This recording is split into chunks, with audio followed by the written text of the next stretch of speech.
Job లేక ఇబ్బంది పడుతున్నారా? అయితే మెడికల్ కోడింగ్ మీకు మంచి ఆప్షన్. వెంటనే కాల్ చేసి కోర్సులో జాయిన్ అవ్వండి. నమస్తే రమగారు. నమస్తే జయ. రమగారు, మనం అపూర్వ చింతామణి చేసుకున్నాం కదా, ఎన్ని ట్విస్టులు అండి. అసలు ఎంత బాగా నచ్చిందని నాకైతే పర్సనల్గా భలే నచ్చేసింది.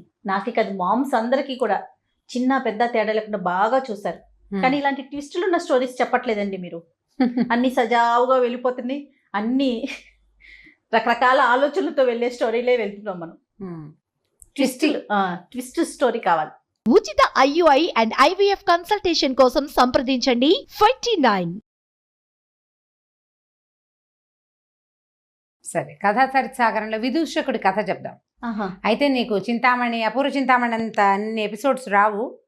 ఒక 3-4 ఎపిసోడ్లు 5 ఎపిసోడ్లు వస్తాయి. ఓకే, ఒక చిన్న సిరీస్ అనుకుందాం. పూర్వం ఉజ్జయిని నగరానికి ఆదిత్యసేనుడని ఒక రాజుగారు ఉండేవారు. ఈయన కొంచెం బలశాలి, శౌర్య వీర్య పరాక్రమాలన్నీ ఉన్నాయి. ఒకసారి ఈయన ఏం చేశాడట, గంగా తీరంలో తన సేనతోటి విడిశాడు. ఏదో ఒక క్షేత్ర దర్శనం చేసి గంగా తీరంలో ఉంటే, ఆ గంగా తీర ప్రాంతంలో ఉన్నటువంటి గుణవర్మ అనే ఒక ఆయన ఈయన దగ్గరకు వచ్చి, మహారాజా, నాకు ఒక చాలా సౌందర్యవతి అయిన కన్య పుట్టింది. మా ఇళ్లలో అంత అందమైన పిల్ల లేదు. అయితే ఇంత చక్కని చుక్కని మా వాళ్ళకే ఇవ్వాలని అనుకోకుండా ఎవరైనా మహారాజుల ఇళ్లలో పడాల్సిన పిల్లగా భావించి ఆ పిల్లని మీకు ఇద్దామని సంకల్పించాను. మీరు ఎలాగూ ఈ ప్రాంతానికి వచ్చారు కాబట్టి మా అమ్మాయిని చూసి మా పిల్లని పెళ్లి చేసుకోండి అన్నట్టు. అప్పట్లో ఏమిటో రాజులు నో అనేవాళ్ళు కాదు. విచిత్రంగా ఎవరు మా పిల్ల అందుకైతే దీన్ని చేసుకోండి అంటే చేసేసుకోవటమే. రెడీ అంటాం, చేసేసుకోవటం. సరే, పెళ్లి చేసుకుంటే పరమాద్భుత సౌందర్యవతి ఆవిడ, మామూలు సౌందర్యవతి కాదు. ఆవిడ అందచందాలకు ఎంత లోబడిపోయాడంటే ఆయన తన తాలూకు రాజ్యభారం అంతా మంత్రులు, సేనాధిపతులు వాళ్ళ మీద బారేశాడు. ఆ భార్యతోటే ఉండేవాడు. సరే, కొంతకాలానికి ఆయనకి ఒక చక్కని అల్లారు ముద్దుగా ఉన్నటువంటి ఒక చక్కటి పిల్ల పుట్టింది. చాలా ముచ్చటగా ఉంది పిల్ల. దాన్ని అలాగే అల్లారు ముద్దుగా పెంచుకున్నాడు ఈయన. పెంచి ఆ పాపకి తేజస్విని అని పేరు పెట్టాడు. మహా తేజస్వితగా ఉంటుంది పిల్ల, చాలా అందమైన పిల్ల. తల్లి ఎంత అందగతో, తల్లితో పాటు రాచరికపు పాళ్ళు ఉన్నటువంటి తండ్రి యొక్క సౌందర్యం కూడా పుణికిపుచ్చుకుని చాలా అందంగా పుట్టింది. ఆ పిల్లంటే ఎంత ముద్దో ఎంత ఇదో. అయితే ఇలా ఎంతసేపు అంతఃపురానికే పరిమితి అయిపోయాడు ఆయన. అంటే దాంట్లోనే ఉండిపోయాడు, అంతఃపురంలోనే ఉండిపోతున్నాడు ఎక్కువగా. ఇంకా అసలు వ్యవహారాల జోలికి వెళ్ళడు. మంత్రులు చూస్తారు, సైన్యాధిపతులు చూస్తారు. ఇలాగా దానికోసమే ఉండిపోయేసరికల్లా సామంతులు కొంతమంది తిరగబడి ఏం చేస్తారు, ఈ రాజ్యాన్ని సొంతం చేసుకోవడానికి ప్రయత్నం చేస్తారు. సరే, ఒకనాడు ఏమైంది, ఒక సామంతుడు యుద్ధానికి వచ్చేసరికల్లా యుద్ధం అంటే మామూలుగా వ్యవహారాల్లోకి పెద్దగా రావట్లేదు, కానీ ఇలాంటి పెద్ద వ్యవహారాలు చూస్తున్నాడు ఆయన. సరే, ఏం చేశాడు, కూతురు కొంచెం 8-9 సంవత్సరాలు, అట్లా 10 ఏళ్ళు ఉన్నాయి ఇంచుమించుగా. ఆ పిల్లని, అమ్మాయి నేను కూడా వస్తానంటే ఒక పీడి ఏనుగు, ఆడ ఏనుగు మీద అమ్మాయిని కూర్చోబెట్టాడు. అంబారీలో చూస్తోందనమాట, యుద్ధం చూడడానికి వచ్చింది. ఒక బ్రహ్మాండమైన గుర్రం ఒకటి వేసుకున్నాడు. ఆ గుర్రాన్ని డైరెక్ట్ చేస్తున్నాడు. గుర్రంతో ఏనుగుని వెనకాల ఉంచుకున్నాడు. ఈయన ముందుకెళ్తుంటే ఈ చూపించే కూతురికి ఇట్లా తను ఎలా స్వారీ చేస్తాడో చూపించే ప్రయత్నంలో ఏమైంది, ఈ యుద్ధ భూమిని వదిలిపెట్టి ఆ గుర్రం పిచ్చెక్కినట్టు పరిగెత్తేసింది ఎక్కడికో. రాజుగారు మాయమైపోయేసరికల్లా ఈ సైనికులంతా కలవలబడ్డారు. దాంతో ఒక టెన్షన్ పుట్టేసింది రాజుకి, ఏదో అయిపోయిందని. ఆ టెన్షన్ తోటి ఏం చేశారు, విపరీతంగా యుద్ధం చేశారు, సామంతుడిని తరిమి కొట్టేశారు. కానీ రాజు మాత్రం ఎక్కడికి వెళ్ళిపోయాడో వాళ్ళకి తెలియలే. ఆ గుర్రం వెర్రెక్కినట్టు వెళ్ళిపోయింది ఇటో. పిల్ల ఏడ్చేస్తోంది, తండ్రి పారిపోతున్నాడు, ఎక్కడికో వెళ్ళిపోతున్నాడు. పారిపోవడం కదా, అది వెళ్ళిపోయాడు అంతే.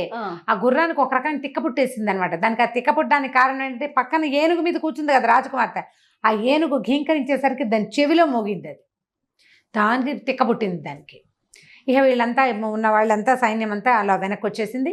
పిల్లని చూసుకున్నారు, బాగానే జాగ్రత్తగా ఇంటికి తెచ్చేశారు లోపలికి, అంతఃపురంలోకి. ఇక ఆ పిల్ల ఏడవటం మొదలుపెట్టింది, మా నాన్నో అని. దాని జ్వరం వచ్చేసింది అది చిన్నపిల్లకి. రాజుగారు అయిపోజాలేడు. ఆ గుర్రం పరిగెత్తి అర్ధరాత్రి వేళకు ఒక అడవిలో ఆగేసరికల్లా రాజుగారు ఎట్లా కొట్లా దాన్ని ఆపి దిగి దాన్ని దండం పెట్టాడు. అమ్మ, నా తల్లి, ఎన్నేళ్ళ నుంచో నా దగ్గర ఉన్నావు, ఎప్పుడూ ఇలాంటి పని చేయలేదు. నువ్వే ఇప్పుడు నాకు దైవానివి. నేను ఎక్కడికి వచ్చానో ఏమిటో కూడా తెలియట్లేదు. నాకు అర్థం కాల ఈ పిచ్చి పరుగులో.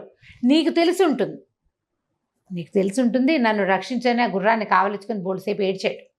ఆ గుర్రం అక్కడ కాస్త మంచినీళ్ళు తాగింది. తాగి కాస్త తెమితపడి అది కూడా మెల్లిగా ఆలోచించుకుంది. మెల్లిగా ఆయన గుర్రం ఎక్కంగానే నిదానంగా నడుచు, అంతకుముందు పిచ్చెక్కనట్టు పరిగెత్తింది కదా, నడిచి నడిచి నడిచి నడిచి 3:30 పావుతక్కువ 4 అవుతుండగా ఉజ్జయిని నగర ద్వారాలు దాటించి ఓ చోట వదిలేసింది ఆయన. మొత్తానికి నగరం దాకా తీసుకొచ్చి పడిపోయింది గుర్రం. ఈయన దిగి చూసుకున్నాడు. ఈ పొద్దున్న మధ్యాహ్నం మొదలుపెట్టిన పరుగు ఈయనకి జుట్టంతా రేగిపోయి ఒళ్ళంతా పిచ్చిగా అయిపోయి బట్టలు కకావికలైపోయి ఎట్లా ఇప్పుడు అంత పిచ్చి పరుగులో ఏమవుతుందో తెలియదు. దుమ్ము ధూళి మొహం నిండా. సరే ఇట్లా ఈ 4 గంటలు పావుతక్కువ 4 గంటలకి ఈ మఠం ఒక మఠంలాగా ఉంది అక్కడ. కొంతమంది బ్రాహ్మణులు అక్కడ ఉన్నారు. అక్కడికి వెళ్ళేసరికల్లా వాళ్ళేమనుకున్నారు, ఉజ్జయిని నగర ప్రారంభంలోనే ఒక శ్మశానం ఉంది. శ్మశానాన్ని దాటాకే నగర ద్వారాన్ని ఆనుకునే మఠం. అయితే ఈ ద్వారము సేనా పరిరక్షితంగా లేదు. సైన్యం గనక ఉండి సైనికులు ఉంటే రాజును గుర్తుపట్టేవాళ్ళు, గుర్రాన్నైనా గుర్తుపడతారు కదా, కనీసం ఎవ్వరూ లేరు. పొద్దునైన యుద్ధం గోలలో ఈ దారి వాళ్ళు వదిలిపెట్టేశారు, వాళ్ళు వదిలేశారు. ఎవ్వరూ లేరు అక్కడ. ఉంటే బాగుండేది ఆయన సంగతి. ఈ మఠం దగ్గరికి వెళ్ళేసరికి అలా బయట కొంతమంది బ్రాహ్మణులు నిద్రపోతున్న వాళ్ళు ఉన్నారు, కొంతమంది లేచున్నారు. ఈ వస్తున్నటువంటి రాజుని, ఆయన బట్టలు, ఆయన రేగిపోయిన జుట్టు, ఆయన మొహం చూసి భేతాళుడో ఎవరన్నా భూతావిష్టుడో లేచి శ్మశానం నుంచి వచ్చేస్తున్నట్టు భావించారు. అరిచర్చి కేకలు పెట్టేశారు. ఈయన లోపలికి ప్రవేశించబడి రాజు నిర్వహించే మఠమే అది. అప్పట్లో రాజ్యాల్లో ఉండే మఠాలు, అన్నదాన సత్రాలు, యాత్రా శిబిరాలు అవన్నీ రాజే నిర్వహిస్తాడు. రాజుకే ప్రవేశం దొరకల అక్కడ. వాళ్ళందరూ అరిచి కేకలు పెట్టారు, పో అన్నారు, మంత్రోచ్చాటం చేశారు. కొంతమంది నీళ్ళు తెచ్చి చల్లారు, గంగాజలం చల్లారు ఈయన మీద. ఈయన ఏం చెప్పబోయినా వాళ్ళ గోలలో వాళ్ళు వినిపించుకోవాలి. అయితే ఈ బ్రాహ్మణ సమాజంలో ఒక యువకుడైన బ్రాహ్మణుడు ఒక అతను ఉన్నాడు, విదూషకుడు అతని పేరు. అతనికి ఒక అగ్ని మంత్రం ఉంది. ఆ మంత్రం పునశ్చరణ కొన్ని లక్షలు చేసేసరికి అతనికి అగ్నిదేవుడు ఒక ఖడ్గాన్ని ప్రసాదించాడు. ఎప్పుడు కావాలంటే అప్పుడు ఆ ఖడ్గం అతని చేతిలోకి వస్తుంది. ధైర్యశాలి, అతనికి భయం లేదు. అగ్నిదేవుడు సాక్షాత్కారం లభించిన వాడికి ఏం భయం ఉంటుంది? అతని బ్రాహ్మణులందరినీ కసిరేశాడు. ఉండండి, ఏమిటో మీరు ఆగండి అని. బయటకు వచ్చాడు. వచ్చి ఈ బయట నిలబడి ఉన్నటువంటి రాజునయ్య, తమరెవరు, ఏమిటంటే ఆయన నేను ఆదిత్య సేనుణ్ణి, ఇవాళ పొద్దున జరిగిన యుద్ధంలో పంచకళ్యాణి నన్ను అక్కడికి తీసుకెళ్ళిపోయింది, ఇప్పుడు తీసుకొచ్చింది వెనక్కి, నేను రాజునున్నాడు అనేసరికల్లా ఇతను కాస్త పరిశీలించి రాచకళ కనపడుతోంది. ఆయన బట్టలు అవి ఇలా పిచ్చిగా ఉన్నాయి, మొహం అంతా జుట్టు అయిపోయి పిచ్చి మొహంలో ఉంది. కానీ సరే లోపలికి తీసుకుపోయాడు. తీసుకెళ్ళి ఆయనకి మొహం కాళ్ళు చేతులు కడిగిచ్చి ఏదో తినడానికి కొద్దిగా ద్రవ పదార్థం ఏదో తాగడానికే ఇచ్చి మజ్జిగ లాంటిది, పడుకోండి మహారాజా అని పక్కేసి పడుకోబెట్టాడు. మిగిలిన వాళ్ళంతా తిట్టారు కానీ అతను వినిపించుకోవాలి, ఈయన రాజే నేను నమ్ముతున్నాను అన్నాడు. ఇతను కొంచెం బలశాలి, ధైర్యశాలి కదా, కాస్త జబరగా మాట్లాడగలిగేవాడు ఎవడైనా ఉంటే మిగిలిన వాళ్ళు తగ్గుతారు. అవును, వాయిస్ పెరిగేసరికి. సరే ఈయన మర్నాడు పొద్దున ఇతను ఏం చేశాడు, గుర్రం అక్కడెక్కడో పడిపోయింది కదా, నడుచుకుంటూ వెళ్ళి ఆ పడిపోయిన గుర్రం ఎక్కడుందో అక్కడి నుంచి తీసుకొచ్చాడు. గుర్రాన్ని తీసుకొచ్చి దానికి కాస్త గడ్డి గాదం, కొంచెం తినడానికి ఉలవలు అవి పెట్టి, దాణా కాస్త పెట్టి, దాన్ని కొద్దిగా నిమిరి దాన్ని స్వస్థతపరిచి జీను అది రెడీ చేసి వాకిట్లో నుంచోబెట్టాడు. ఈయన నిద్రలు ఇచ్చేసరికి ఆయన మొహం కడుక్కోవడానికి ఏర్పాట్లు చేసి కాస్త ఏదో ఆహారం పెట్టి గుర్రం ఎక్కించాడు. జాగ్రత్తగా వెళ్ళండి ప్రభు, ఇది నగరం తాలూకు ముఖద్వారమే, ఈయన కోట అక్కడెక్కడో లోపల ఉంది, చాలా దూరం వెళ్ళాలి. సరే పంపించేసరికి ఆయన అబ్బాయి నీ పేరు ఏమిటి సంగతి సందర్భం కనుక్కున్నాడు. తన పేరు విదూషకుడని, ఈ మఠంలో ఉంటాడని తెలుసుకుని ఆయన ఏం చేశాడు, సరే వెళ్ళిపోయాడు.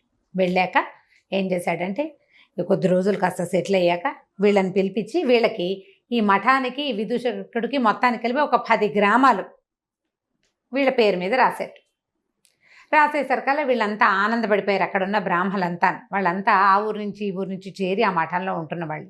కొందరికి కుటుంబాలునే, కొందరికి కుటుంబాలు లేవు. వాళ్ళందరూ కలిసి ఎంజాయ్ చేయడానికి 10 గ్రామాల సంబారాలు వాళ్ళకనమాట. దాంతో వీళ్ళల్లో వీళ్ళు చాలా కలహించుకునేవాళ్ళు, నేను గొప్ప అనుకునేవాళ్ళు, కొట్టుకు చచ్చేవాళ్ళు. వాళ్ళ రాజుగారు వచ్చినప్పుడు మొదట నేనే గుర్తుపట్టానని వాడు ఒకడు, ఇట్లా గందరగోళంగా ఉండేది. అప్పుడు ఒక నిష్ఠురొకడో ఏదో ఒక ఆయన వచ్చి అతను ఏమన్నాడంటే, మీరు కొన్నాళ్ళు పోయాక మీరంతా ఇక్కడ కొట్లాటలు వస్తాయి, కుక్కలు చింపిన విస్తరైపోతుంది మీ మఠం అంతాను, మీ పద్ధతులు ఏం బాగుండలేదు, మీరు అసలు మీలో ఎవడో ఒకడు ఒక ధైర్యశాలి, ఒక సాహసికుడిని నాయకుడిగా పెట్టుకోండి. ఈ గుంపంతకి కలిపి మఠం వచ్చింది, ప్రతివాడు రాజే ఇక్కడ, అలా ఉండకూడదు కదా, ఒక నాయకుడు ఉండాలి, వాడి మాట వినాలంటే సరే ఎవరు మాలో సాహసికుడు, నాకు అంత ధైర్యం ఉందంటే అంతుంది, నాకు ఇంత ఉంటే ఇంత ఉంది చెప్పుకున్నారు. ప్రతివాడికి రాజు అయిపోవాలనిపిస్తుంది. అవకాశం వస్తే ప్రతి వాడు నేను గొప్ప అంటాడు. అవును. అప్పుడు ఇతను ఏమన్నాడంటే, అలా కాదు, ఓ పని చేద్దాం, ఆలోచించి సరిగా ఒక నియమం పెట్టుకుందాం. ఇక్కడికి దగ్గరలో శ్మశానం ఉంది కదా, 3 దొంగల్ని కొరతేశారు అక్కడ. ఎవడైతే అర్ధరాత్రి వెళ్ళి ఆ 3 దొంగల ముక్కులు కోసుకొస్తాడో వాడు అత్యంత సాహసి, వాడే మీకు నాయకుడు అన్నాడు. బ్రాహ్మలు వాళ్ళెవరో దొంగల్ని ముట్టుకుని వాళ్ళ ముక్కులు కోయటం ఏమిటి? జనం తగ్గిపోయారు, మా వల్ల కాదనుకున్నారు. మరి ఇప్పుడు రాజ్యం చేయాలంటే ఎలాంటి వాడు కావాలి? ధైర్యం ఉండాలి వాడికి అన్నీ కదా. కావాలి, వాడికి అన్నీ కావాలి. ముక్కు కాదు, పేక్ కోయాలన్నా కొయ్యాల్సిందే. వాడు బ్రాహ్మడైతే ఏమిటి, ఇంకోటి అయితే ఏమిటి. కాబట్టి ఈ ముక్కులు కొయ్యాలి. ఎవరు చేస్తారంటే విదూషకుడు అన్నాడు, నేను చేస్తాను అని చెప్పాడు. నేను చేస్తానంటే సరే, అందరు నవ్వారు. నీ వల్ల అవుతుందని. నా వల్ల అవుతుంది, నేను చేయగలను అన్నాడు. రాత్రి 12 గంటల వేళ బయటికి పంపించారు. ఏం చేస్తావో చెయ్యి నువ్వని. ఇతను ఆ మఠంలో నుంచి బయటకు వెళ్ళగానే అగ్నిదేవుడిని తలుచుకుని తనకు ఒక ఖడ్గం దొరికింది కదా, ఆ ఖడ్గం పుచ్చుకుని వెళ్ళాడు. వెళ్తే రాత్రి 12 శ్మశానంలో ఢాకినీ గణాలు తిరుగుతూ ఉంటాయిట. ఢాకినులు బతికున్న ఏమైనా ఇలా శిక్షలు పడిన వాళ్ళ రక్తం తాగుతాయి, శవాలలో మిగిలిపోయిన మాంసం ఉంటే తింటాయి. మహాభయంకరంగా భూతగణాలు ఉంటాయి అక్కడ. ఇప్పుడు ఉన్నాయో లేదో నాకు తెలీదు, నన్ను అడగండి. ఢాకినీ గణాలు తిరుగుతూ ఉంటాయి. సరే, ఈయన వెళ్ళాడు. ఇలా మొహాలు పైకెత్తిపోయి ఉన్నటువంటి ఆ 3 దొంగలది ముక్కులు కోసేశాడు. కోసి ఉత్తరీయంలో మూట కట్టుకున్నాడు. వెనక్కి తిరిగి వస్తుంటే అతనికి ఒక విచిత్రమైన దృశ్యం కనపడింది. ఒక సన్యాసి ఒకడు ఒక శవం మీద కూర్చుని ఏమిటో పూజ చేసి జపం చేస్తున్నాడు.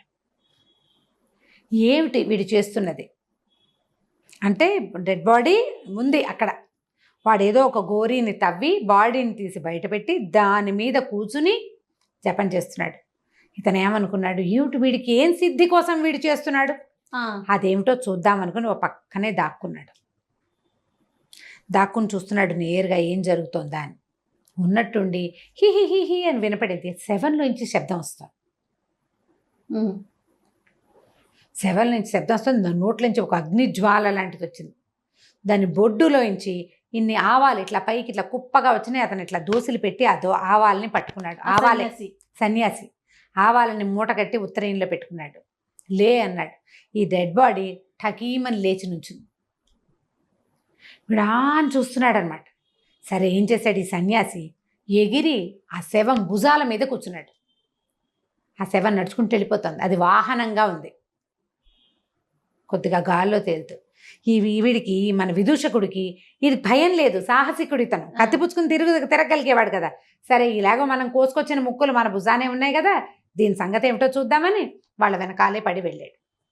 వెళ్ళేసరికల్లా వాడు ఎక్కడికి వెళ్ళింది, ఈ సన్యాసిని మోస్తున్నటువంటి డెడ్ బాడీ ఒక కాళీ మందిరం, పురాతన దేవీ మందిరం ఒకటి ఉంది. మామూలుగా ఎవ్వరూ తిరగరు అక్కడికి, పాడు పడిపోయి ఉంటుంది. అందులోకి వెళ్ళేసరికి 7 ఢామ్ అని కింద పడిపోయింది. అది కింద పడిపోయింది. ఈయనేమో దిగి సన్యాసి లోపలికి నడిచి వెళ్ళిపోయాడు. శవం పని అయిపోయింది అక్కడ. దాన్ని అక్కడ ఆపి తను లోపలికి వెళ్ళాడు అనమాట. మళ్ళీ అతను లేస్తే బయటకు వస్తే ఇది లేచి నుంచుంటుంది. అక్కడి నుంచి లోపలికి వెళ్ళాడు. లోపలికి వెళ్ళేసరికి ఆ సన్యాసి పెద్ద చూస్తే లోపల బ్రహ్మాండమైన కాళీ విగ్రహం కనిపించింది. భైరవ శక్తి చాలా పెద్దది. వీడు పోయి దండం పెట్టాడు.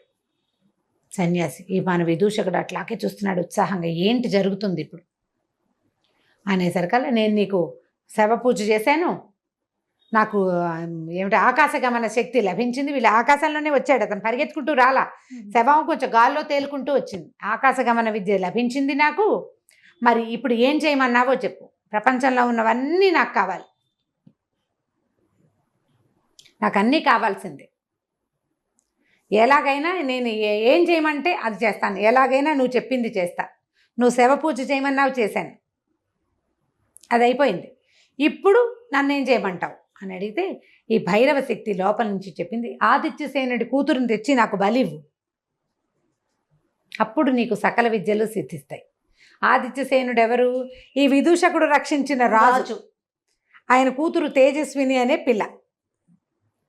విదూషకుడు ఆశ్చర్యం, ఏమిటి నేను ఉండగానే, నేను ఒకడింత శక్తివంతుడిని ఈ రాజ్యంలో ఉంటే ఆదిత్యసేనుడు కూతుర్ని ఎవడైనా దొంగతనం చేయటం ఏమిటి? ఏం జరుగుతుందో చూద్దామని అతను అక్కడే కూర్చున్నాడు. ఈ సన్యాసి బయటకు వచ్చేసాడు. బయటికి రాగానే శవాన్ని లే అన్నాడు. అది లేచి నిలబడింది. నోట్లోంచి మంట వస్తుంది దానికి. దాని మీద కూర్చుని వీడేం చేశాడు, అంతఃపురానికి వెళ్ళిపోయాడు సన్యాసి. వెళ్ళిపోయి ఆ పడుకునున్న తేజస్విని ఎత్తుకున్నాడు, తీసుకొచ్చేసాడు. పిల్ల గోలుగోలుమని ఏడుస్తోంది, ఎవరికి వినిపించట్లా. తీసుకొచ్చేసాడు, తీసుకొచ్చి ఇక్కడ పెట్టాడు ఈ దేవి మందిరంలోకి. అమ్మాయిని చూసేసరికి విదూషకుడికి అర్థమైపోయింది, పిల్లని వీడు బలి చేసేస్తాడు ఇప్పుడు అని. ఈ అమ్మాయిని రక్షించాలి. ఆ అమ్మాయికి ఒక 16 ఏళ్ళు ఉన్నాయి, 16 ఏళ్ళు, ఓ 16 ఏళ్ళు అంటే పెళ్ళిడికి వచ్చిన పిల్లే. ఆ పిల్లని తీసుకొచ్చేసాడు. తీసుకురాగానే మూల నుంచునున్నాడు విదూషకుడు. తీరా చూస్తే ఆ పిల్లని ఒక చోట కూర్చోబెట్టి అది ఏడ్చేస్తుంది, మా నాన్న అమ్మ అనుకుంటూ. అర్ధరాత్రి మరి నిద్రలో తీసుకొచ్చాడు కదా, వాడు ఆ కత్తి తీసి ఆ పిల్లని చేసే లోపల ఈ విదూషకుడు వీడి దగ్గర ఆగ్నేయాస్త్రం ఉంది, తన దగ్గర అగ్ని ఇచ్చినటువంటి అస్త్రం ఉంది కదా, ఆ కత్తి ఆగ్నేయాస్త్రం పేరున్నటువంటి పెద్ద మహాఖడ్గం. ఆ ఖడ్గంతో ఒక దుర్మార్గుడా రాజకుమార్తెని నేను చూస్తుండగానే నువ్వు సంహరిస్తే నా రాజభక్తి ఏమైనట్టు? మొన్నే కదా రాజుగారిని రక్షించి ఇంటి దగ్గర దింపాను నేను అని చెప్పి ఒక్క దూకులో దూకి ఏం చేశాడు, దాన్ని ఆ కాపాలికుడు తలెగర కొట్టేశాడు కత్తి పెట్టి. కొట్టేసరికల్లా కాపాలికుడు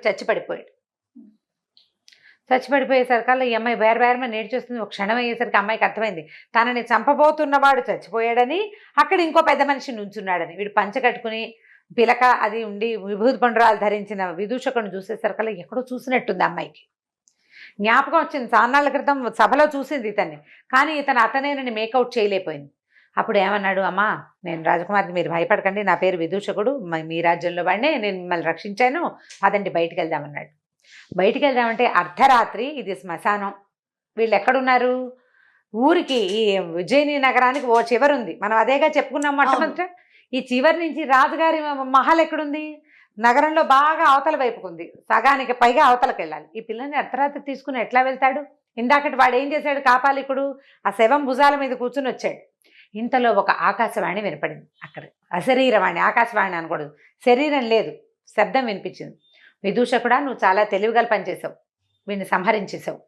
ఓ పంచి, వీడి చెంగున ఒక ఆవాల మూట ఉంది, ఆ ఆవాల మూట వల్ల ఆకాశ గమన శక్తి వస్తుంది. ఇవాళ ఒకరోజు రాత్రికి నీకు ఆ ఆవాలు తీసుకుంటే నువ్వు ఎక్కడికి వెళ్ళాలంటే అక్కడికి వెళ్ళగలుగుతావు. మళ్ళీ నెలలో, వచ్చే నెల ఇదే రోజున ఇక్కడికి రా నువ్వు అని వచ్చింది సౌండ్. ఈ పిల్ల కూడా విన్నది.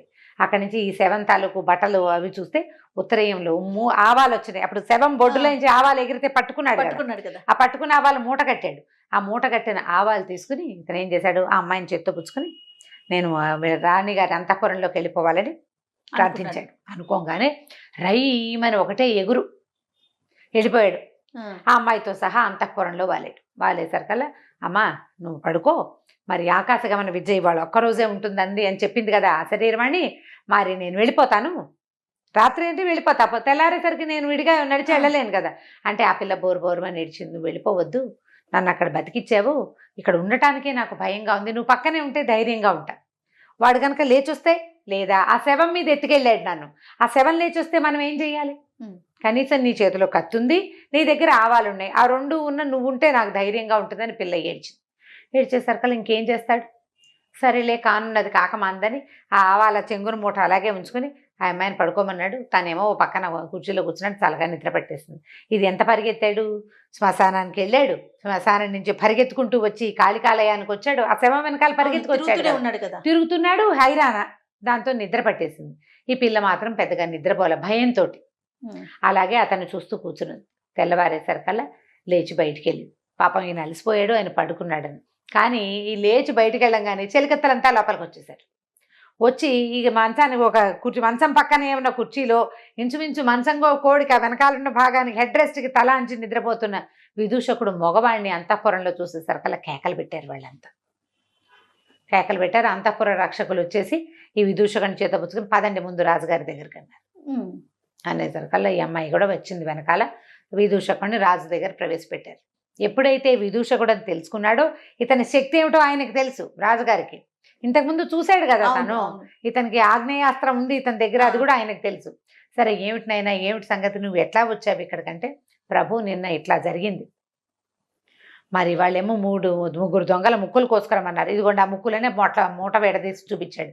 3 దొంగల ముక్కులు ఉన్నాయి అందులో. అక్కడి నుంచి ఇట్లా ఒక కాపాలికుడు, అక్కడ ఒక వ్యవహారం జరుగుతుంటే నేను అతని వెనకాల పరిగెత్తాను. వెళ్తే అతను ఒక కాళికాలయంలోకి చేరాడు. మరి ఒక శవం కూడా ఉంది అక్కడ. ఆ కాపాలికుడి శరీరం కూడా ఆ దేవాలయంలోనే ఉంది. కావాలంటే మీరు చూడొచ్చు, మీ అమ్మాయిని పిలిపించి అడగండి అన్నాడు. ఆ అమ్మాయి ఏం చెప్పింది, వాడెవడో ఒకడు వచ్చాడు, నన్ను ఎత్తుకొచ్చాడు, ఒక మనిషి మీద కూర్చుని వచ్చాడు, కానీ ఆ మనిషి మేము గుళ్ళోకి వెళ్ళేటప్పుడు వాడు కింద పడిపోయాడు, వాడు నోట్లోంచి మంటలు వస్తున్నాయి. ఆ అమ్మాయి చెప్పింది ఇతను చెప్పింది సేమ్గా ఉంది. అక్కడి నుంచి ఈయన ఏం చేశాడు, భటులందరినీ కొంతమందిని రప్పించి సర్వసైన్యాధిపతిని పిలిచి అక్కడెక్కడికో వెళ్ళొద్దామని గుర్రాలు వేసుకుని అక్కడికి పోయారు. చూస్తే శ్మశానంలో 3 దొంగలకి ముక్కులు లేవు, 3 దొంగల శవాలు ఉన్నాయి. ముక్కులు పెట్టి చూశారు, వాళ్ళవే ముక్కులు ఒకటి. అక్కడి నుంచి ఇటు చూస్తే ఈ శ్మశానం బయట కొంత దూరంలో ఒక పాడు పడిపోయిన కాళికాదేవి గుడి ఉంది, చాలా పాతది. దాని బయట ఒక శవం పడుంది. అది ఆ ఊరి వాడే, ఆ పొద్దున మరణించిన వాడు. వాడు చుట్టాల పక్కాలంతా వచ్చారు, శవాన్ని ఎవరో గోరి తవ్వేశారు, బాడీ బయటకు వచ్చేస్తున్నారు. ఆ బాడీ మీదే వీడు వచ్చాడు కాపాలికుడు. అక్కడి నుంచి లోపలికి వెళ్ళి చూస్తే ఒక పురాతనమైన కాళికాలయం, అడేం గుడి, అమ్మవారు లేదు, ఏమీ లేదు.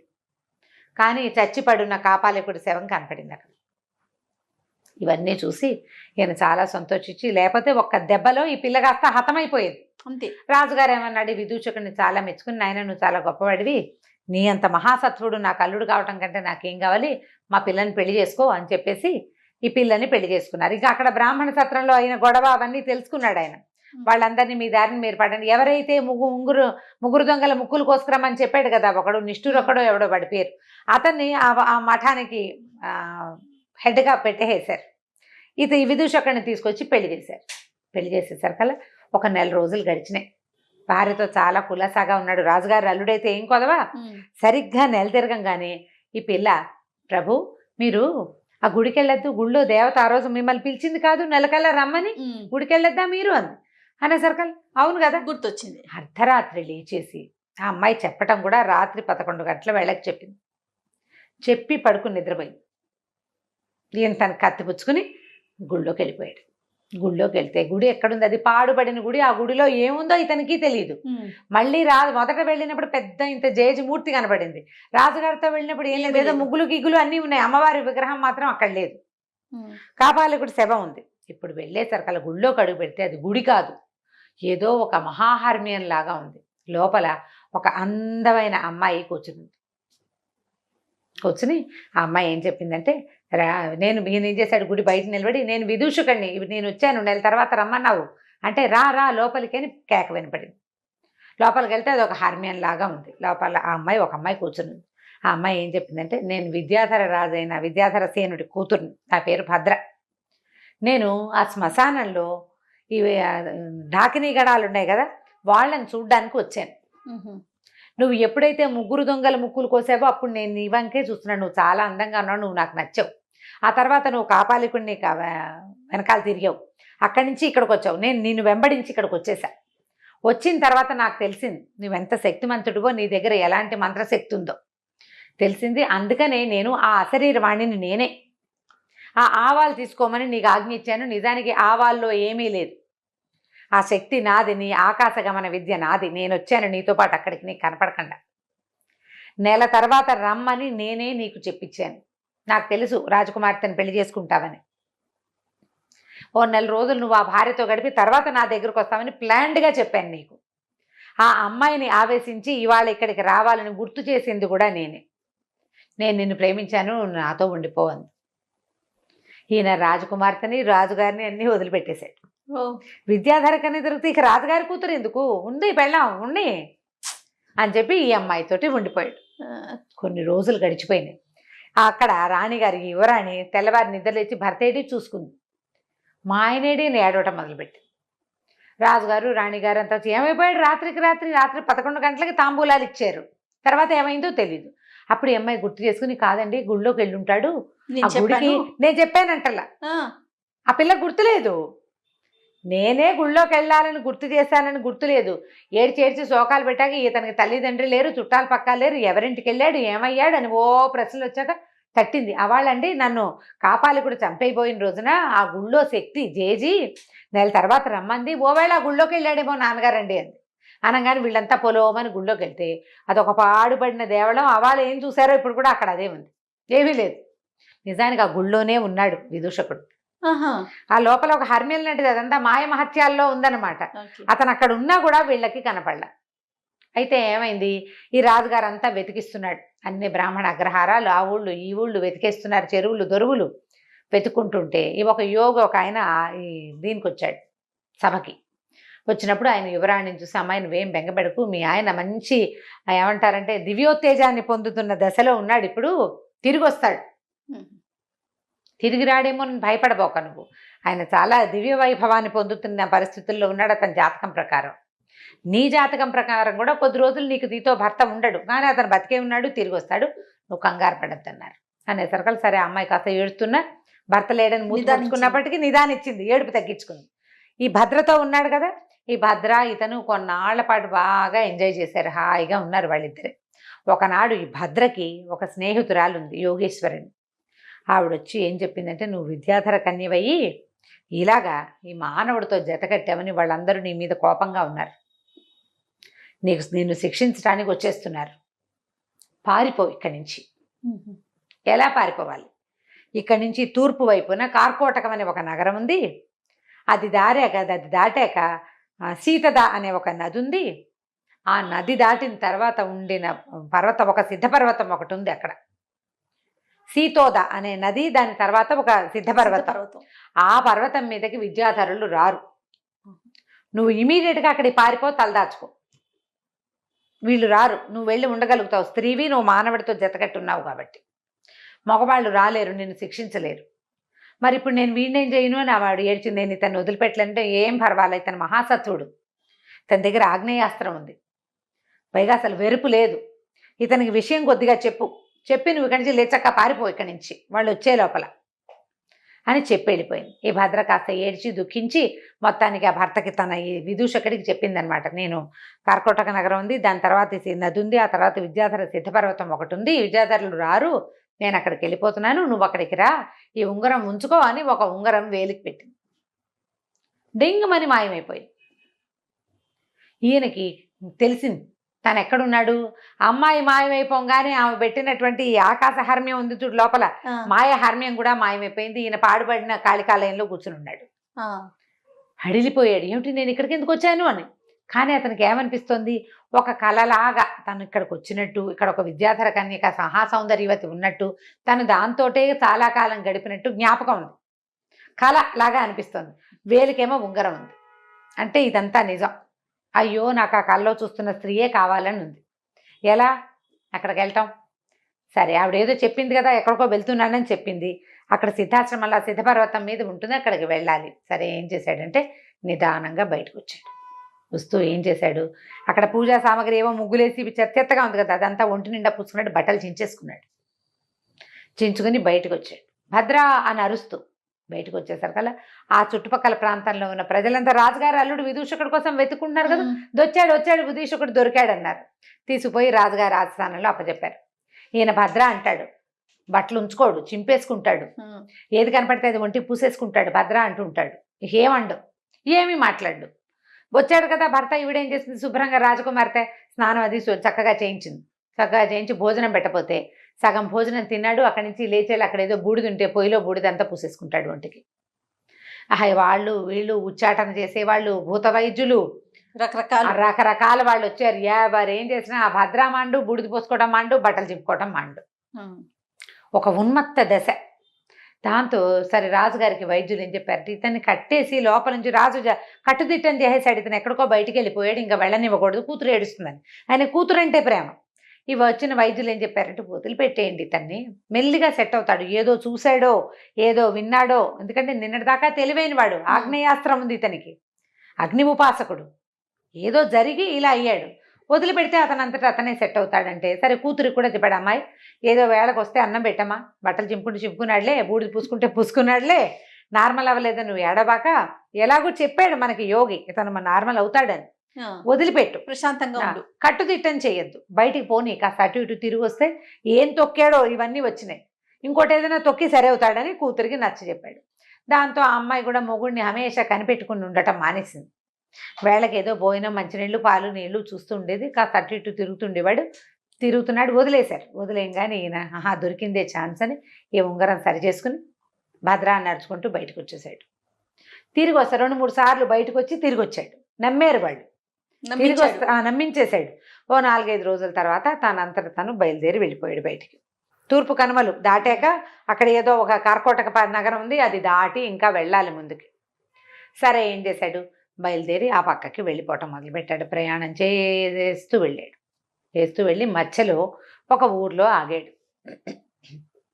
ప్రతి చోట అతనికి రకరకాల కథలు మధ్యలో నడుస్తాయన్నమాట. ఈ కొత్తగా వెళ్ళిన నగరంలో ఏమైందట, ఒక పూటకోళ్ళమ్మ ఇంట్లో చేరాడు. రాజుగారు అల్లుడు కాబట్టి కొంచెం ఆభరణాలు ఉన్నాయి. ఇతను ప్లాన్డ్గా కొంత డబ్బు కూడా పట్టుకెళ్ళాడు. దాంతో ప్రతి చోట ఉండటానికి ఉంది. ఒక పూటకోళ్ళమ్మ ఇంట్లో చేరేసరికల్లా పూటకోళ్ళమ్మకి ఒక బంగారు నాణ్యం ఇచ్చాడు. ఆ పూట 2-3 రోజులు ఆవిడ అన్నం పెట్టింది. 3వ రోజున ఆవిడ ఏడుస్తూ, నాయన మరి నా ఇల్లు నీకు దానం ఇస్తున్నాను, తీసుకో నాయన, నీకు ఇదిగో ఇల్లు కాగితం అని తీసుకొచ్చి చేతిలో పెట్టి. తెల్లబోయాడు, ఇదేమిటమ్మా కాగితం ఇస్తున్నావు, ఏదో అన్నం పెట్టావు, నేను నీకు ₹1 ఇచ్చాను, రేపొద్దున వెళ్ళిపోతాను నేను అంటే. కాదు నాయన, ఇక నేను బతికి కూడా వృధానే, చచ్చిపోతాను నేను ఎలాగోను, ఇక నేను బతికుండి కూడా ఏమీ ఉపయోగం లేదు, చచ్చిపోతాను. చచ్చిపోయే ముందు ఒక సద్బ్రాహ్మణుడికి, ఒక ఉత్తమ వ్యక్తికి నా ఆస్తి పాస్తి ఇల్లు వాకిలు ఇచ్చేస్తే సరిపోతుందని అనిపించింది అనేసరికల్లా నీకు అంత కష్టం ఏమొచ్చింది, ఏమిటి నీ బాధ ఏమిటమ్మా అని అడిగాడు. అడిగేసరికల్లా ఏం చెప్పాను ఆయన, ఈ ఊరు రాజుగారు, ఆయన పేరు దేవవర్మ ఏదో రాజుగారు, ఆయన చాలా కాలం దుఃఖించి పిల్లలు లేరని ఏడవగా ఆయనకు ఒక కూతురు పుట్టింది, సర్వాంగ సుందరి, దుఃఖలబ్ధిక అమ్మాయి పేరు. దుఃఖం వల్ల పొందిన పుత్రిక కాబట్టి ఆ పేరు పెట్టారు. ఈ దుఃఖలబ్ధిక మహాసౌందర్యవతి. రాజుకి తన కూతురుని చూసుకుని ఎంత గొప్ప. సరే ఏం చేశాడు ఆయన, ఒక ఆయనకి ఇచ్చి పెళ్లి చేశాడు ఇంకో రాజుగారికి, పక్క ఊరి రాజుగారికి, సామంత ప్రభుకి. ఈ పెళ్ళయింది. పొద్దున పిల్లాన్ని ఇద్దరిని అంతఃపురంలోకి పంపించారు. అమ్మాయి బాగానే ఉంది, అబ్బాయి చచ్చిపోయాడు. పెళ్లి కుమారుడు మరణించాడు. దాంతో ఆయన ఏం చేశాడు, మళ్ళీ పెళ్లి చేశాడు. 2వ వాడు పోయాడు. 4 పెళ్ళిళ్ళు చేశాడు వరుసగా ఆయన. ప్రతివాడు వివాహం అవుతుంది, అంతఃపుర ప్రవేశము, రాజకుమార్తెని ఆయన ఏమీ చేయడు, కానీ వాడు చచ్చిపోతాడు. దాంతో రాజు కొళ్ళు మండిపోయింది. ఎంతమంది చస్తారో చూస్తాను, ఈ ఊళ్ళో ఉన్నటువంటి బ్రాహ్మణ క్షత్రియ యువకులందరినీ ఒక్కొక్కడితో నా కూతురికి పెళ్లి చేయి, ఏ కారణం చేత చస్తున్నారో మనకు తెలియాలి. ఎవడో ఒకడు అడ్డం పడేవాడు ఒకడు గనక దొరుకుతాడు, కాబట్టి ఇట్లా ప్రయత్నించమన్నాడు. ఒక్కొక్క కుటుంబం నుంచి ఒక్కొక్క యువకుని పట్టుకుపోయారు నాయన. ఈ ఊళ్ళో సగం మంది క్షత్రియ కుమారులు, బ్రాహ్మణ కుమారులు మరణించారు. నా కర్మ కొద్దీ ఇవాళ మా ఇంటికి వచ్చింది ఆ వాట. నా కొడుకు రాజకుమారికి భర్త కాబోతున్నాడు రేపొద్దున. ఇక భర్త ఏమీ లేదు, అంతఃపురంలోకి పంపేటేమీ, వివాహం లేదు. ఆవిడ అంతఃపురంలో ఉంటుంది, డైరెక్ట్ అంతఃపురంలోకి పంపేస్తారు. తెల్లారేసరికి వాడు చచ్చిపడి ఉంటాడు అక్కడ, వాడు చచ్చిపోతాడు. నా కొడుకు ఎలాగూ చచ్చిపోతాడు, ఒక్క పిల్లాడు, నేను బతికుంటే ఏం చేస్తాను నాయన అనేసరికల్లా అయినా ఏదో ఉంది ఇక్కడ. ఎవరో ఈ అంతఃపురంలో వెళ్ళిన వాళ్ళని చంపేస్తున్నారు. రాజకుమార్తె చూస్తే సౌందర్యవతి, ఈ ఊళ్ళోనే పుట్టి పెరిగింది, ఆవిడదేం లేదు, ఆవిడ లబోదిబ్బమని ఏడుస్తుంది. నాకు వద్దు నాన్న, ఇలా నా కోసం ఎవరిని చంపద్దు నాన్న అని అమ్మాయి ఏడుస్తోంది. తండ్రి వింటల్లా. పిల్ల మంచిదే, ఏదో జరుగుతోంది. సరే ఏమన్నాడమ్మా, అన్నం పెట్టావు 3 రోజుల నుంచి, నీ రుణం తీర్చుకుంటా నేను, నాకేమన్నా అవుతుందని నువ్వు బెంగ పెట్టుకోవద్దు, నీ కుమారుడి ప్రాణాలకి నా ప్రాణం అడ్డేస్తా, వాడిని పంపద్దు, నేను వెళ్తాను అన్నాడు. నేనే నీ కొడుకునని చెప్పు, నేను వెళ్తా అన్నాడు. కొద్దిగా భయపడింది, కానీ ఇతని సత్వము, అతని ధైర్యము, ఆ మాటల్లో ఉన్న తెంపరితనము అవి చూసేసరికల్లా ఒప్పుకుంది. సరేనా. సరే రాజకుమార్తె అంతఃపురానికి బయలుదేరాడు విదూషకుడు. పౌండ్రపట్టణం అనే చోటకి వెళ్ళాడు. పూటకుళ్ళమ్మ ఇంటికి వెళ్ళాడు. పూటకోళ్ళమ్మ ఇంటికి వెళ్ళాడు. ఆవిడేమో నాస్తంతా నీకు ఇచ్చేస్తాను, ఏమిటంటే రాజుగారి కూతురు సంగతి చెప్పింది. ఏమన్నాడంటే, నీ కొడుకు బదులు బకాసురుడి దగ్గరికి భీమసేనుడి వెళ్ళినట్టుగా నేను వెళ్తానమ్మా అని చెప్పాడు. వెళ్ళాక ఏమైందో చూడాలి ఇప్పుడు మనం. సరే విదూషకుడు ఏం చేశాడు, సాయంకాలం చీకటి పడింది, శుభ్రంగా పూటకోళ్ళమ్మ పాలు పెరుగు పోసి అన్నం పెట్టింది, తిన్నాడు, వెళ్ళాడు. వెళ్తే లోపలికి వస్తుంటే అందరు చూస్తున్నారు, పాపం ఎంత బాగున్నాడు, మరి చక్కగా ఉన్నాడు అనుకున్నాడు. లోపలికి పోయాక ఆ రాజకుమార్తె బిక్కమొహం వేసుకుని చూసింది, ఏం చేసి చచ్చిపోవడానికి వచ్చినట్టే కదా, అయ్యో ఎంత బాగున్నాడు, వీడన్నా బతికితే వీడితో కాపురం ఉంటుంది కదా నాకు అని అనుకుని బాధపడుతుంది. అమ్మ మీ దారి మీరు పడుకోండి, నేను చూస్తానన్నాడు. రాజకుమార్తె వెళ్ళి పడుకుంది. ఈయన ఏం చేశాడు, గదిలో ఒక పక్కన కూర్చుని ఉన్నాడు. ఒక మూల అగ్నిని తలుచుకుని ఆగ్నేయమైనటువంటి ఖడ్గాన్ని తెచ్చారు. తలుచుకోగానే చేతిలోకి వస్తుందన్నమాట. ఆ ఖడ్గాన్ని ధరించి ఒక మూల కూర్చున్నాడు. అర్ధరాత్రి అయిపోయింది. ఎవరు వస్తున్నారు అయితే, ఈయనకి ఏం డౌటు, ఏదైనా సర్పమో ఏదైనా పురుగో ఏదో వస్తోందని అనుకుంటున్నారు. సర్పము పురుగు రాలా. కాసేపటి అయ్యాక ధన అడుగుల చప్పుడు వినపడింది. ఈ ఒక పెద్ద బ్రహ్మాండమైన పర్సనాలిటీ ఉన్న ఒక రాక్షసుడు వచ్చాడు అంతఃపుర ముఖద్వారంలోకి, ఆ గది తాలూకు ముఖద్వారంలోకి. అక్కడి నుంచి 2 చేతులు చాప, ఒక చెయ్యి ఇట్లా ఒక చేతులు చాపాడు లోపలికి. చెయ్యి చాపి ఇట్లా అంటున్నాడు. అంటే ఎవరో దొరికితే దొరికిన వాడిని పట్టుకుంటారనమాట, ఈ రాజకుమార్తెతో పాటు ఉన్నవాడిని.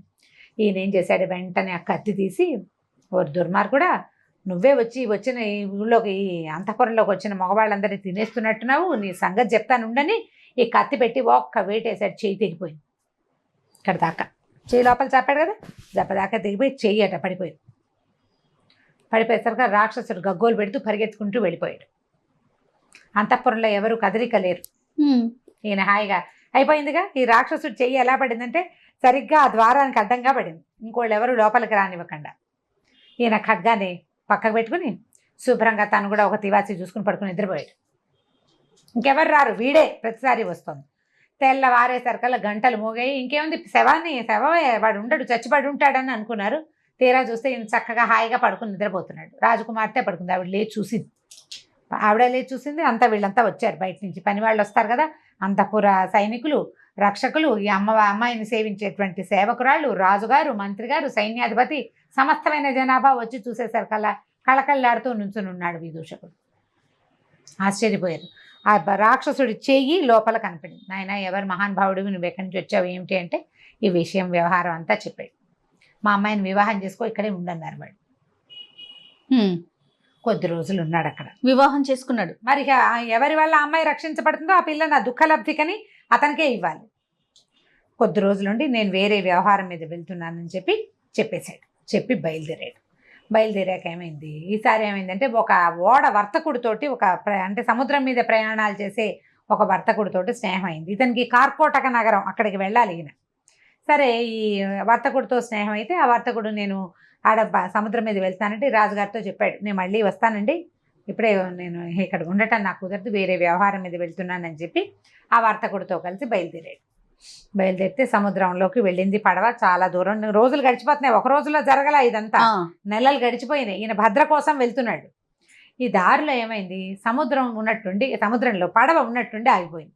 అది చిన్న పడవ అని చెప్తున్నాం కానీ కాదు, నౌక. అది చాలా పెద్దది, చాలామంది జనాభా ఉన్నారు. ఇక ఏం చేసినా ఆ పడవ కదలపోయేసరికల్లా ఆయన ఏమన్నాడు, ఆ ఓడ వర్తకుడు, ఎవరైతే ఈ ఓడని కదుపుతారో వాళ్ళకి నా సంపదలో సగం ఇచ్చి నా పిల్లనిచ్చి పెళ్లి చేస్తానన్నాడు. అనేసరికల్లా మన సత్వశీలుడు కదా ఇతను, విదూషకుడు చాలా మహాసత్వుడు.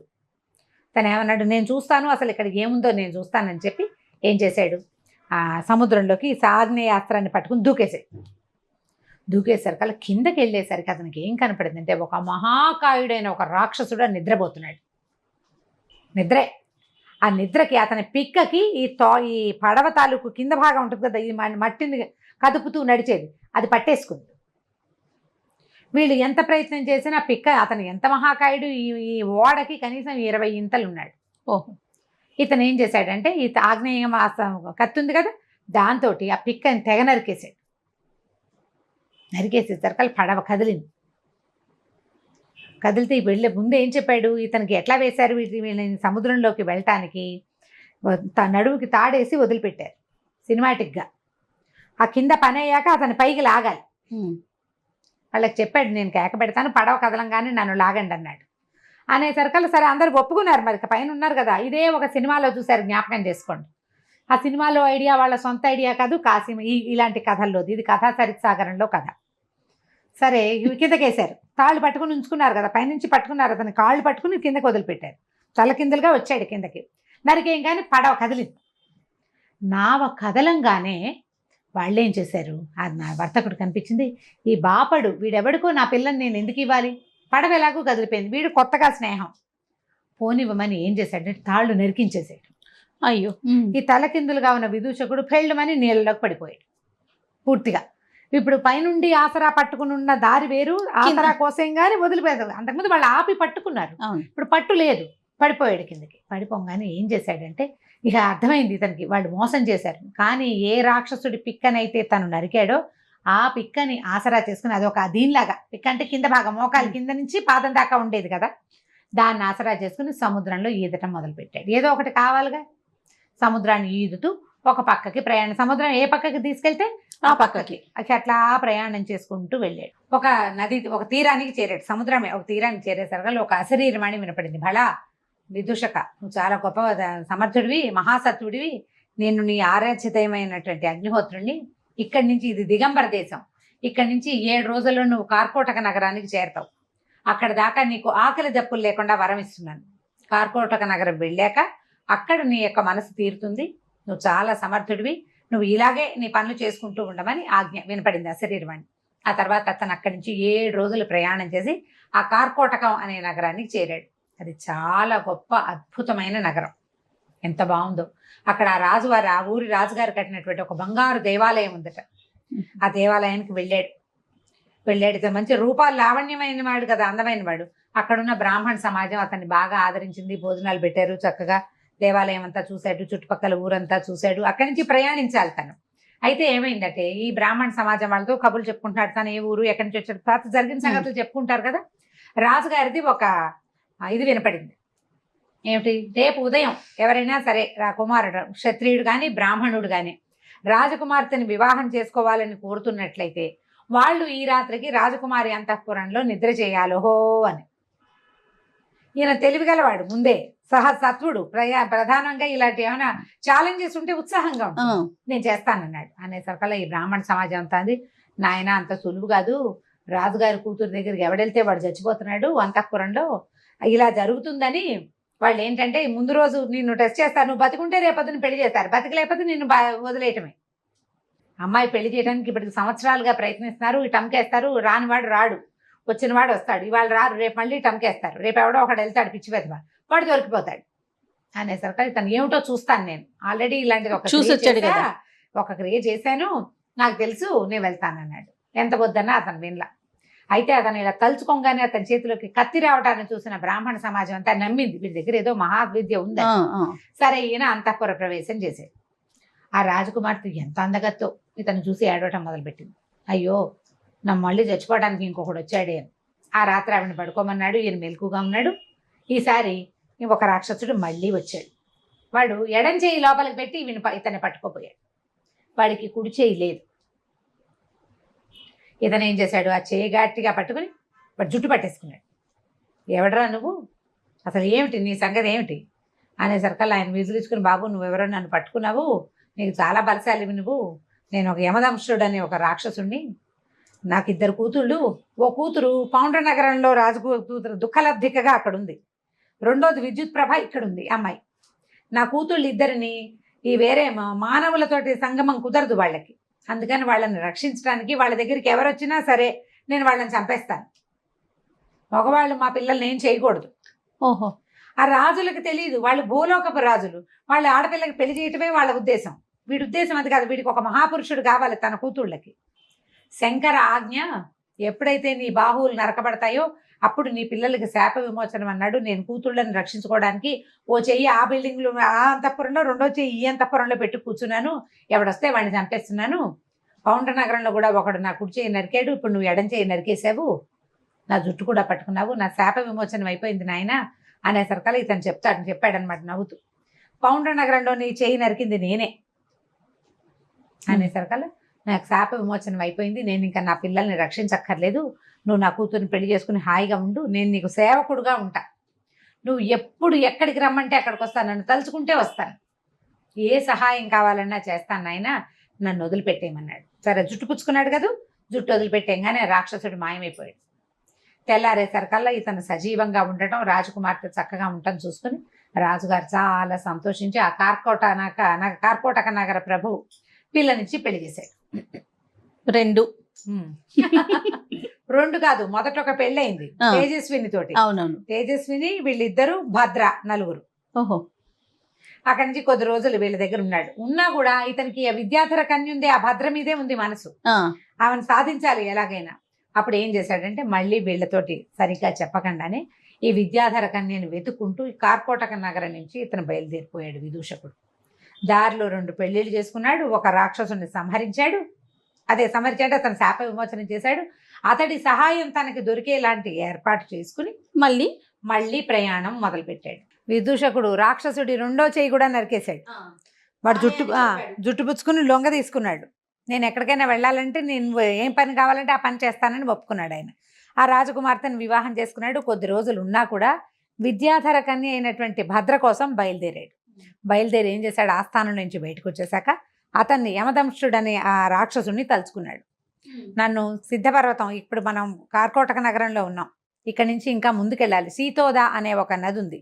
ఆ నదికి అవతల గట్టున ఉదయన పర్వతంలో ఒక సిద్ధపర్వతం ఒకటి ఉంది, నన్ను అక్కడికి తీసుకెళ్ళు. ఆయన భుజం మీద కూర్చుంటే తీసుకుపోయి అక్కడ దింపేసాడు. దింపేసి ఇది సిద్ధులు తిరిగేది, విద్యాధరులు వాళ్ళు ఉంటారు, నేను రానివ్వరు నన్ను పైకి, నేను మళ్ళీ నువ్వు తిరిగి వస్తానంటే నేను ఇక్కడికే రాగలుగుతా అని చెప్పి యమదంష్టుడు ఈయన అక్కడ వదిలిపెట్టి వెళ్ళిపోయాడు. సరే ఈయన ఏం చేశాడు, ఆ పర్వతం మీదకి ఎక్కాడు. ఎక్కితే ఎక్కగా బాగా చక్కగా తోటలాగా ఉండి ఒక బంగారపు దిగుడు బావి ఒకటి కనపడింది అక్కడ. దిగుడు బావి చుట్టుపక్కల తడితడిగా ఉంది, పాదాల గుర్తులు కనపడుతున్నాయి. అంటే ఇక్కడ ఎవరో తిరుగుతారనమాట. సరే ఏం చేశాడు, ఓ పక్కన కూర్చుని ఉన్నాడు. చాలాసేపటికి కొంతమంది ఆడవాళ్ళు ఇంత బిందెలు పుచ్చుకుని వచ్చారు. ఆడవాళ్ళవే పాదాల గుర్తులు అనమాట. ఓ పక్కన కూర్చున్నాడు. పక్కన కూర్చుంటే అడిగారు, ఎక్కడ వాడివి, ఏమిటి నువ్వు అంటే, ఊరికే చూడడానికి వచ్చాను అన్నాడు.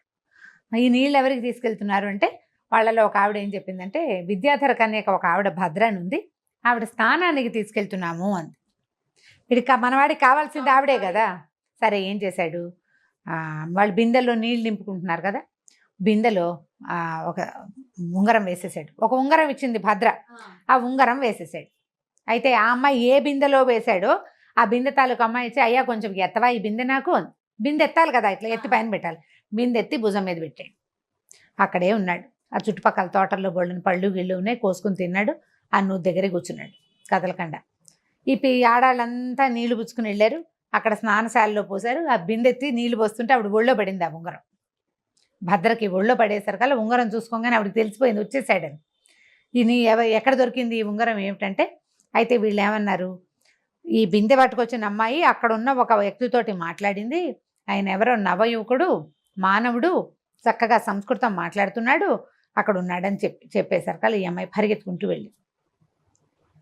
వెళ్ళి చూసుకుంటే ఈయన అక్కడే ఉన్నాడు. సరే హాయిగా ఉన్నారు కొంతకాలం పాటు సంతోషంగా ఉన్న తర్వాత అతను ఏమనుకున్నాడంటే, ఇక్కడి నుంచి వెళ్ళిపోవాలి. ఆ అమ్మాయి ఏమందంటే, నాకు నువ్వే కావాలి, నీతోటే ఉంటాను, కానీ నేను భూలోకంలోకి వచ్చానా మా విద్యాధరులు వచ్చి నన్ను పట్టేసుకుంటారు, సిద్ధపర్వతం మీద ఉంటే నన్ను ఎవరు పట్టుకోరు. అప్పుడు అతను ఏమన్నాడంటే, నీకు నేను కావాలంటే ఈ విద్యాధరత్వాన్ని వదిలిపెట్టి శక్తులు వదిలేసుకో, నువ్వు మానవులతో పాటు ఉండి మానవులతో కలిసి తిరుగుతూ కలిసి వీళ్ళతోటి విహరిస్తూ వివాహం చేసుకుని పుత్రులను సంతానం కంటానంటే మీ వాళ్ళు ఒప్పుకోరు. శక్తి వదిలిపెట్టేసుకో, విద్యాధర శక్తులు ఏవి వాడవు నువ్వు, అప్పుడు నువ్వు నాతో హాయిగా ఉండొచ్చు కదా అంటే ఆవిడ దానికి రెడీ అయిపోయింది. ఇప్పుడు మనం కోటీశ్వరుల ఆడపిల్లలు ఆస్తులు వదులుకుని అబ్బాయిల దగ్గరికి వెళ్ళిపోయినట్టు, ప్రేమించిన వాడి దగ్గరికి వెళ్ళినట్టు ఆవిడ మొత్తం శక్తి అంతా వదిలిపెట్టేసుకుంది. నేను మొత్తం శక్తులు వదిలిపెట్టేస్తాను, నన్ను నువ్వు తీసుకెళ్ళిపో. సరే ఇతను ఏం చేశాడంటే, మనం అక్కడ దాకా వెళ్తే కనుక యమదంష్టుడు వస్తాడు, అక్కడికి వెళ్ళిపోదాం అని చెప్పేసి ఆ అమ్మాయిని తీసుకుని అక్కడి నుంచి బయలుదేరాడు. తన స్నేహితురాళ్ళు 2-3 ఉన్నారు, వాళ్ళకి చెప్పింది. భద్రేశ్వరి మొట్టమొదట ఇక్కడికి పారిపో అని చెప్పింది కదా, ఆవిడ 4 రోజులు వీళ్ళని హాయిగా ఉండండి తర్వాత వెళ్ళిపోదురు కానంటే, ఆ విద్యాధర పర్వతం సిద్ధపర్వతం మీద హాయిగా చాలా అద్భుతమైన చెరువులు దొరువులు, ఎంత చక్కగా ఉంటుందో పర్వతం. మామూలుగా మన హిమాలయాలే చాలా బాగుంటాయని చెప్తాం కదా, ఈ సిద్ధపర్వతాలలో ఏంటంటే గైరికాది ధాతువులు ఉంటాయి, మొక్కలకే మణులు కాస్తాయట ఆ ప్రాంతంలో. అలాంటివి అన్నీ చూసి సంతోషంగా అక్కడ ఉన్న మొత్తం వింతలు విడురాలు అన్నీ చూసేశాక, అంటే హనీమూన్ అయిపోయాక బయలుదేరారు. ఈ పర్వతం దిగొచ్చి యమదంష్టుడిని పిలిచారు. పిలిస్తే ఆయన వీళ్ళిద్దరిని భుజం మీద ఎక్కించుకొని బయలుదేరాడు. మొట్టమొదట ఎక్కడికి వెళ్ళాడు, కార్కోటక నగరానికి వెళ్ళి అసలు రాక్షసుడి మీద ఎక్కి వస్తున్న వీళ్ళని చూసి అందరూ ఆశ్చర్యపోయారు ప్రజలంతా. అక్కడున్న రాజకుమార్తెని తీసుకున్నాడు, నా భార్య నేను తీసుకెళ్ళిపోతాను అని. రాజుగారు ఒప్పుకున్నాడు. కార్కోటక నగరంలో ఉన్న రాజకుమార్తెను ఎక్కించుకున్నాడు. అక్కడి నుంచి ముందుకొచ్చి ముందు ఇంకొక అమ్మాయి దుఃఖలబ్ధిక, ఆ అమ్మాయిని ఎక్కించుకున్నాడు. అయ్యారు. అక్కడి నుంచి ఇప్పుడు ఈ దుఃఖలబ్ధిక తర్వాత ఇతను ఒక చోట వ్యాపారస్తుడితోటి ఒప్పందం కుదుర్చుకున్నాడు. ఆయన ఏం చెప్పాడు, నువ్వు నీళ్ళలోకి దిగి సముద్రంలో అడ్డు తొలగించు, మా పిల్లని నీకు ఇచ్చి పెళ్లి చేస్తానన్నాడు కదా. అక్కడికి వెళ్ళి ఈ రాక్షసుడితోటి బెదిరించి నీ కూతుర్ని నాకు ఇస్తాను వాగ్దానం చేసావు, వాగ్దత్త నీ కూతురు నా పెళ్ళాం అని చెప్పేశాడు ఖచ్చితంగా. వాగ్దానం చేసావు, నా మనసా అమ్మాయి నా భార్య అనుకున్నాను, నా భార్య నాకు అప్పచెప్పు అంతే. అంటే ఇక వాడు ఏడుస్తూ ఏం చేశాడు, ఇక ఏం చేశాడు, రాక్షసుడు ఒకడు వచ్చాడు వీళ్ళతో పాటు. సరే ఆ కూతుర్ని అప్పచెప్పేశాడు. సంపద ఇస్తానన్నాడు, సగం సంపదని తన ఊరికి తరలించుకున్నాడు, ఉజ్జయినికి. తరలించుకుని ఇక్కడి నుంచి బయలుదేరి ఈ మొత్తం ఎంతమంది అయ్యారు ఇప్పటికి, 4 రాజకుమార్తెల్ని, ఒక వ్యాపారస్తుడి కూతురు, ఒక విద్యాధర కన్య, 2 రాజకుమార్తెలు, మళ్ళీ వీళ్ళిద్దరూ అక్కా చెల్లి, ఒక రాక్షసుడి తాలూకు సంతానం. ఈ 4 ఎక్కించుకుని ఉజ్జయిని మహానగరానికి వెళ్ళిపోయాడు. ఇలా రాక్షసుడి మీద ఎక్కి వస్తున్న ఇతన్ని చూసి మహాబాహువైన ఒక రాక్షసుడు, అసలు చూడ్డానికి అమోఘంగా ఉందన్నమాట. రాజుగారు చాలా ఆనందించాడు. ఆ రాజు కూతురిని మొట్టమొదటి పెళ్లి చేసుకున్నాడు, తేజస్విని. అప్పుడు ఉజ్జయిని మహానగరానికి రాజుగా తీసుకున్నారు అతన్ని. మరి రాజుగారికి ఒకతే కూతురు ఉంది. ఈ 5 రాజకన్యలతోటి హాయిగా ఆనందంగా కాలక్షేపం చేశాడు. మహాసత్వం ఉన్నవాడు ఏదైనా చేయగలుగుతాడు. సత్వవంతులకి అడ్డే లేదు. సత్వవంతులకు అడ్డే లేదని ఇలాగ 5 పెళ్ళిళ్ళు చేసుకోమని చెప్పడం లేదు. ఏ పనైనా సాహసోపేతంగా. అప్పుడు అసలు పెద్ద ఆవిడ ఒప్పుకోవాలి కదా రెండో పెళ్ళికి. తేజస్విని ఒప్పుకుంది. ఇంతమంది భార్యల్ని అతను తెస్తే మా నాన్న రాజ్యం, నీ పెళ్ళాలందరినీ మా రాజ్యంలో ఎందుకు కూర్చోబెడతావు అనలేదు. దక్షిణ నాయకులు అంటారు ఇట్లా ఎక్కువ మంది భార్యలు ఉండే రాజుల్ని. దక్షిణ నాయక లక్షణాలు చెప్తారు కదా, నాయక లక్షణాలు చెప్తారు. అందులో దక్షిణ నాయకుడు అంటే 4-5 భార్యలు అంటే 4-5 సాటిస్ఫై చేస్తూ బాగా చూసుకునేవాడు అనమాట. ఈయన హాయిగా 5 భార్యలతోటి ఉజ్జయిని నగరాన్ని పరిపాలించాడు. విదూషకుడు అనే బ్రాహ్మణుడు. కథ కంచికి మనం ఇంటికి ఎన్ని ట్విస్ట్లు అయినాయి. అదే ఈ భాగం కొంచెం చిన్నదే, మొత్తం భాగాలన్నీ కలిపి ఓ ఫుల్ భాగంగా కూడా వేస్తే అందరూ హ్యాపీగా చూసిస్తారు. తప్పకుండా జయ. నమస్తే.